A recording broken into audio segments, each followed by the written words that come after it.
All right, happy Monday, team. What kind of trouble did you two get up to this weekend?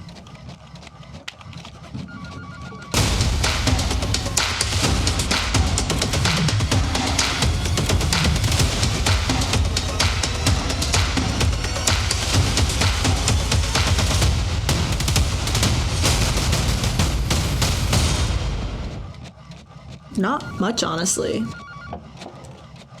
So what you just saw was shot on this V-Raptor XE, which in Red's current lineup of cinema cameras is currently kind of their forgotten stepchild, I find. Because on the one side of the spectrum, you've got the KOMODO-X, which is great for small production houses or DPs getting their first proper cinema camera.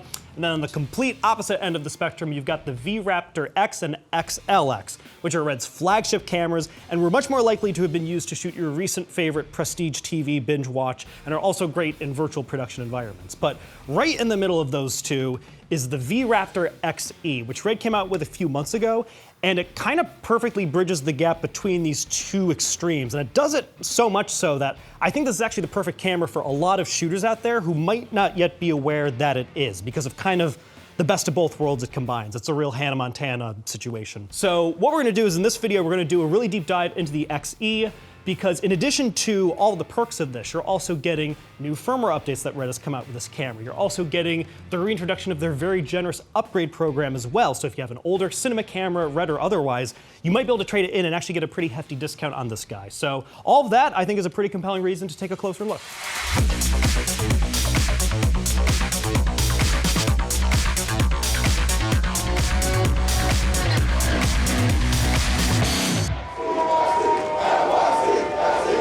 So the other footage you saw in our Sizzle Reel at the top of this video was shot right here in front of Yankee Stadium during the New York City FC Supporters March. But while I was here, I wanted to take a second to talk about the V-Raptor XE kind of on its own merits in case you missed all the headlines when it came out. Because right off the bat, I think the most important thing to note about this guy is you're getting the exact same sensor as Red's flagship ones found in the V-Raptor X and XLX. That means this is a full frame, global shutter, 8K VV sensor that is available in Z mount or Canon RF mount. And also the camera body is the exact same as the V-Raptor X. You got the same I/O support and the same options, and you're getting all of this for literally half the price. So what is the catch?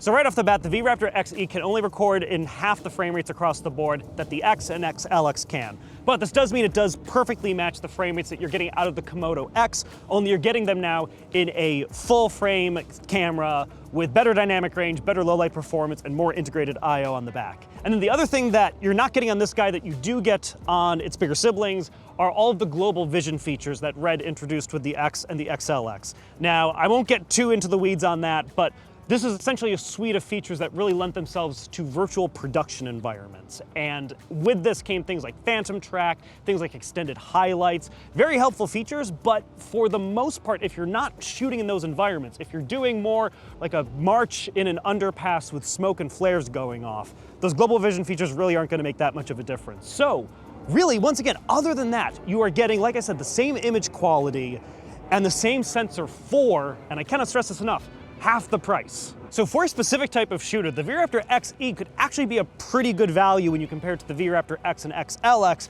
However, a whole bunch of you just looked at the price of this camera and then assumed I was crazy for calling this a good value. Because if you do compare it to something like the KOMODO-X or a similarly priced cinema camera, this guy is a hefty chunk of change. So I do think it is also worth looking at this guy on its own merits, which is why we wanted to use it in the shooting situations that we did. So we do want to still play with this a little bit more, but me from a few days ago back at the gym is going to talk a little bit more about that hands-on experience. So we've been shooting with the XE in this gym space here for a little bit. We kind of wanted to stress test some of the higher end specs and just see some of the features and see how this camera actually works in a practical shooting environment. So right off the bat, you can get the XE in RF mount or Z mount. And there's advantages to either one. RF, obviously, you've got a ton of great glass available. For Z mount, one of the advantages, though, is for autofocusing, which I'll talk more about later. But right off the bat, you have more control over both the speed and sensitivity of your autofocus if you're shooting on Z mount. So it's one thing to consider if you do plan to use autofocus. Now, some of you watching right now might scoff at the very idea of using autofocus on a cinema camera. But I gotta say, if you have good even lighting, we've been able to do some very simple camera move ins and outs, and it's been able to stay in focus pretty well. Now granted, we have had to rely on manual focus for quite a few shots, but the autofocus is just there enough, so that's one thing that's been pretty handy. Other thing is just the sheer dynamic range. The other thing we really wanted to test with the XE while we were here was the low light performance. It's partially the reason we chose this very specific gym, where we could also cut off the natural light, just so we could really control what light was available and test for the shadows and how much we can recover, because you're getting 17 stops of dynamic range on paper, at least with this camera.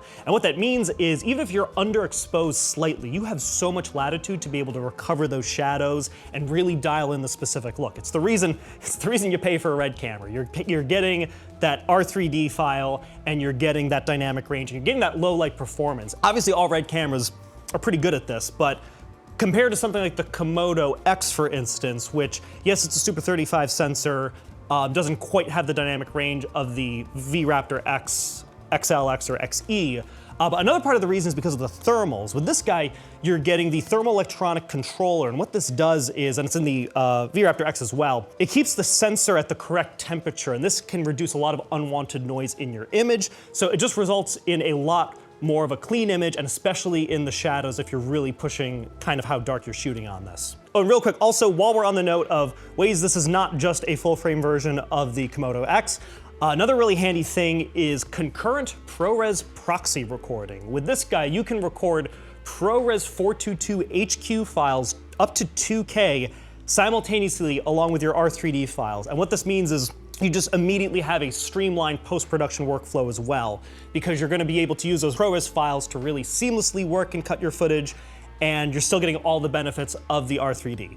Yes, you can make proxies after the fact, but if you're looking for like a very quick, convenient turnaround to work with proxies, having it all on the same CF Express card when you record is the way to go if you have the choice. So another reason you might be hesitating on something like the V-Raptor XE, other than the fact you don't have $15,000 to spend on it, might just be the ergonomics of it, because the Red KOMODO-X is a little bit more of a box-style camera. It's smaller, you might perceive it as like being a little bit more easy to run and gun, but honestly, the V-Raptor XE, just the camera body itself, is not that much bigger than the KOMODO-X, and even if you have something like this, which is a very simple rig, it's the handle, it's the monitor, V-mount battery, and in this case, our 28-to-135 lens, this can be your whole setup. So if you're doing things like doc-style work, it can do that, but also it obviously thrives in a more traditional filmmaking environment where you're fully rigging it out, fully taking advantage of the time code, the SDI imports, and all those other things. It is built for both of those environments, and I think a lot of people might sleep on the more run and gun aspect of this camera because it's absolutely usable in those cases as well. Now, on the note of size, another thing that might make you hesitate if you haven't shot on Red or just a more dedicated cinema camera are the file sizes, because yes, R3D files, beautiful, rich, full of information, full of dynamic range, but if you have a terabyte of storage, let's say, you might get, depending how you shoot, that might only be 20 minutes of shooting time on it. However, Red gives you tons of different levels of compression that you can be shooting at, and most people might write off some of the lower ones, like ELQ is the lowest one, but that is under 100 megabytes per second, and it still gives you the full 70 stops dynamic range that you're getting on any of the other ones. And I actually didn't know this until recently. The Q actually stands for frequency, and so what this means is, if you are shooting something like, let's say, with your subject in the foreground, maybe some fall off, some shallow depth of field, and some bokeh in the background, you can probably get away at shooting in the ELQ mode and nobody will be able to tell the difference. In fact, I don't even know if you noticed, but in our little sizzle reel at the beginning of this video, we intercut a lot of footage that was shot in ELQ, and I doubt you even noticed. Now, you can let us know in the comments below if you're a liar and you claim you can notice it, but all this is just to say that you would be surprised at what you can get away with shooting in ELQ, and you can still get a really, really good looking image. Oh, and one last thing I wanted to mention while I was here. Another great thing about the Red ecosystem is that Red is very generous with their firmware updates, and the XE has also gotten the most recent one, at least as of this recording, the 2.2.1 beta firmware, which added a lot of quality of life improvements like speeding up the boot up time on the camera, reducing power consumption, improving focus peaking performance, and even doing time code triggering of multiple cameras simultaneously. So you're getting all those firmware updates on this guy as well. And then the last thing I wanted to mention was that Red is also bringing back its pretty generous upgrade program where you can trade in an older Red camera or other cinema camera and get up to $3,000 off the XE and up to $10,000 off the V-Raptor X or XLX. So if you've been curious about Red for a little while, now is actually a very good time to do this, and this program is also running through B&H as well. So now is a good time if you were thinking of dipping a toe into the Red ecosystem. Okay, so we have lived, we've laughed, we've loved with the V-Raptor XE, and at the end of the shoot, I think the main takeaway for me is that it is more than just a full-frame KOMODO-X. What you're getting with this, if you actually look at the sum total of everything, if you wanted the best sensor that Red offered, 8K, VistaVision, global shutter, previously you would have had to spend minimum of 30 grand to get that. But in the V-Raptor XE, you are now getting that for half the price. Now, yes, you're not getting the frame rates as the V-Raptor X, they match the KOMODO-X. You're not getting the global vision features for things like virtual productions. But when push comes to shove, if you really just want the image quality plus the extra I/O, plus the better low light performance, the full dynamic range, you're getting that all in the XE. And when you combine that with the trade-in program, this actually might make a lot of sense for a lot of shooters, cinematographers, production houses that maybe weren't considering it before. Now, there's obviously a lot of considerations to make before you upgrade or switch camera systems entirely, but I think a lot of people have been sleeping on the V-Raptor XE, and I think it's actually a pretty good value proposition depending on your specific needs. But what do you think about this camera? This is a Red camera, and this is the internet, so I know you have opinions, so please let us know in the comments below what you think of the V-Raptor XE. Would you consider upgrading to this? Are you already a Komodo shooter? Are you outside of the Red ecosystem entirely? Would love to know your thoughts. And until next time, I'm Nick with B&H. Stay creative. That's not usable. If I want to get good-looking video, I'll have to shoot at the higher quality ones, and then I'll have, you know, a terabyte will... It's big.